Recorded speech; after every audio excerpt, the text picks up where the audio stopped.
What's poppin', ladies and gentlemen, Darkside here, and I'm back with another video, and today we're going to be doing our post-fight reactions / thoughts to the Ryan Garcia versus Javier Fortuna fight. And this fight was eye-opening and also, I guess you could say, surprising at the same time, because Ryan Garcia basically annihilated Javier Fortuna, but there was also some things in there where it gives me reason to, I wouldn't say cause for concern, more or less for Ryan Garcia, but just something to think about as he goes forward.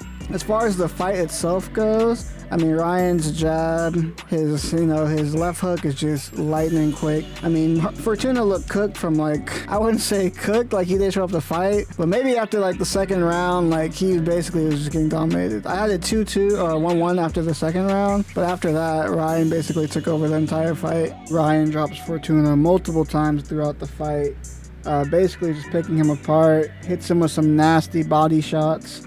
The body shot dropped him. Ryan has some nasty body hooks as well. He's looking real clean in there. Hits him with left hook to end the fight.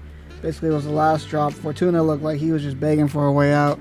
Basically on his hands and knees, begging the ref to stop it at that point. Fortuna, I kind of feel like he already had the built-in excuse in case he loses.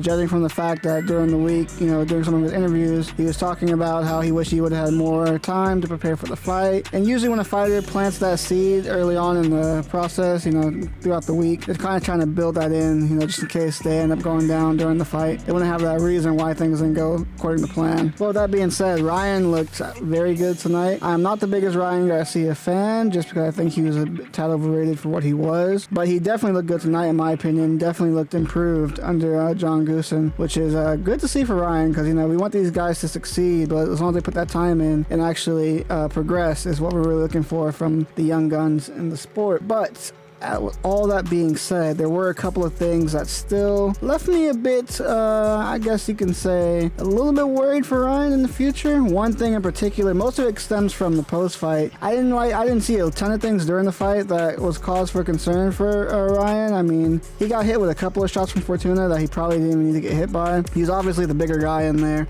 much faster in my opinion. A couple things as far as like ring IQ wise goes, or fight IQ goes, that he didn't do. Like, I would anticipate that he would threw the right uppercut a lot more against someone like Fortuna, who's a smaller guy, especially the way Fortuna was just blocking and standing still. You would think the uppercut would come from Ryan, but that never came. He might have been worried about getting countered by it, which is why he might not have thrown it. This is what I'm probably thinking was the case, but there was that. And then also the fact in the post-fight interview how he said that Fortuna had heavy hands, I think was his quote that he said. He could definitely feel he had some heavy hands. Now that doesn't really bode too well for you if you're looking to fight people like Tank, and then also calling out people like Teofimo Lopez, which is another fight where I'm not sure he could beat Teofimo Lopez. I think Teo will smoke him, especially at 140. Since Ryan is basically saying like he's not going back to 135, he's going to basically plan on staying at 140, which is very interesting. Lots of interesting matchups there at 140, so it'll be very interesting to see. But with that being said,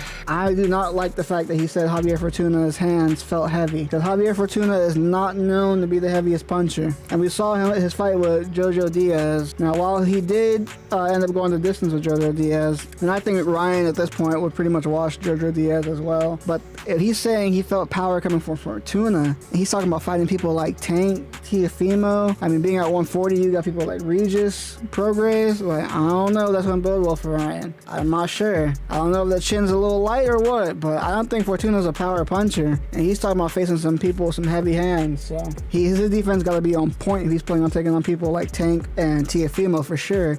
Defense has to be on point. The fight with Tank, before this fight, I thought that was going to be close to a wash for Tank. I thought Tank could take Ryan pretty easily. After this performance, I think that fight's going to be much more competitive than I originally anticipated, which is good because I want a competitive fight between the two. If that fight gets made next, I think that would be very competitive. Obviously, I think Tank has the better fight IQ, as well as he has more power than Ryan does, I think. The speed advantage probably will go to Ryan. That left hook is lightning fast. His jab is quick. He's going to be the bigger guy in there against Tank, especially if they fight at 140. It's going to be very interesting. But there's a lot of good matches that can be made.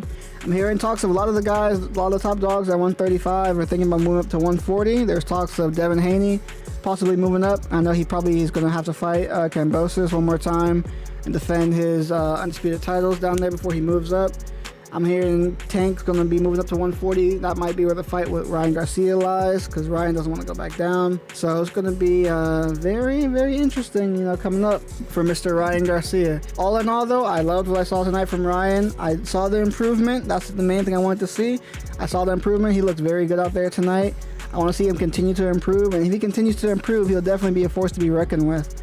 It sounds like he's starting to come into his own now. He's made a lot of improvements from his last bout. With that being said, let's go ahead and wrap it up for this video. What do you guys think about Ryan Garcia versus Javier Fortuna? Let me know in the comments down below. Also, make sure to leave a like on this video and hit that subscribe button if you guys are new for more post-fight breakdowns on most of the biggest fights in boxing. But with that being said, I'll catch you guys in the next one. Take it easy.